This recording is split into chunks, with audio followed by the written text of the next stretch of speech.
सफ़ेद पड़ता चेहरा, आंखों के गिर्द गहरे स्याह हल्के, बेतरतीब बाल, सहमा हुआ लहजा और परेशान हाल। पुराने मगर साफ सुथरे कपड़ों में मलबूस वो रोज़ाना सुबह मेरे पास आया करता था। वो बाप था, मजबूर बाप, हारा हुआ बाप। साहब, मेरी बेटी बीमार है, उसका ऑपरेशन है, खुदा के लिए मेरी कुछ मदद कर दें, अल्लाह आपको बहुत अजर देंगे। काम में मगन दुकान पर बैठे कैलकुलेटर पर तेज़ी से उंगलियां चलाते हुए कनखियों से मैंने उसकी तरफ देखा और गोया हुआ, अच्छा खूब, ये काम ठीक है। ये मांगने के नित नए तरीके कहाँ से निकाल लेते हो तुम लोग? कभी माँ बीमार है तो कभी बीवी और कभी बेटी। अच्छा तरीका है हरामखोरी का। चंगे भले हो, कोई काम धंधा नहीं कर सकते, मांगने चले आते हो मुंह उठा के। साहब, करता हूँ काम, मगर 300 दिहाड़ी में घर का चूल्हा बड़ी मुश्किल से चलता है। बेटी का इलाज कैसे कराऊं? आप हस्बे तौफीक मेरी मदद कर दें, एहसानमंद रहूँगा, अल्लाह आपको 1000 गुना अजर देंगे। मैंने ना चाहते हुए भी 10 रुपए का नोट उसे थमाते हुए 10,000 बातें सुना दी, जैसे अपनी सारी जमा पूंजी उसे थमा रहा हूँ। और वो नज़रें झुकाए 10 रुपए का नोट लेता, दुआएं देता रुखसत हो गया। ये पहली दफ़ा जब मेरी दुकान पे आया तब का वाक़या है। अब ये सिलसिला रोज़ चल निकला। वो आता, सवाल करता, मैं बातें सुनाता, वो सर झुकाए खड़ा रहता, मैं 10 रुपए देता, वो दुआएं देता, रुखसत हो जाता। एक दिन ऐसा हुआ कि सुबह मस्जिद से वापसी पर मेरे वालिद साहब ने मुझे 500 रुपये दिए कि किसी ज़रूरतमंद को दे देना, और वो अक्सर ऐसा करते रहते हैं। इसलिए पैसे मैंने जेब में रखे और दुकान की राह ली। हस्ब मामूल पहले की तरह सबसे पहले इसी फ़कीर ने आकर मुअद्दबाना और सुलझे तरीके से सवाल किया, और मैंने सबसे पहले उसे खूब उल्टी सीधी सुनाई और 500 का नोट निकाल कर उसकी तरफ बढ़ाते हुए उसे खबरदार किया कि ये तुम्हारे पूरे 6 महीने की खैरात है।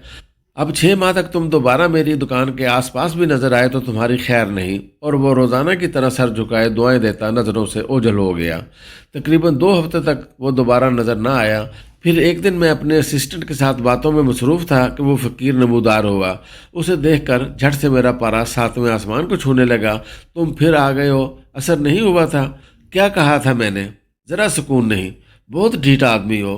उसने मेरी तरफ खामोशी से देखा और बंद मुट्ठी मेरे सामने काउंटर पर रखकर खोल दी। इसमें कुछ पैसे थे। खुद को संभालते हुए मैंने हैरानी से उसकी तरफ देखा और पूछा, ये क्या है?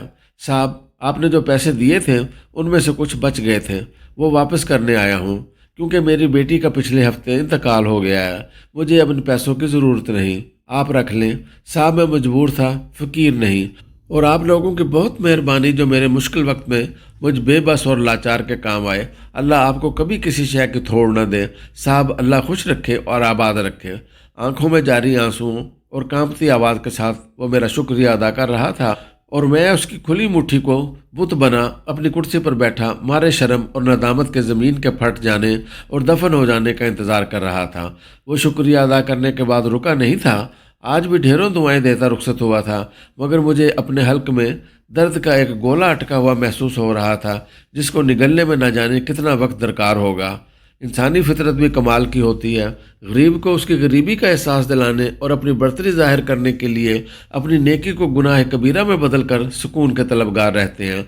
अल्लाह ने हमें जब ऐसी बेशुमार नेमतों से नवाज रखा है जिसके हम ज़रा भी लायक और फायक नहीं, तो फिर हम क्यों उसके दिए हुए से जब किसी ज़रूरतमंद की मदद करते हैं तो असल नकल के चक्रों में पड़ जाते हैं। आप जब भी जितना हो सके तौफीक के मुताबिक जब किसी की मदद करें तो दिल से करें और अल्लाह की रज़ा के लिए करें, और अल्लाह की रज़ा बेजारी से हासिल नहीं होती, सिद्क़ के दिल से होती है।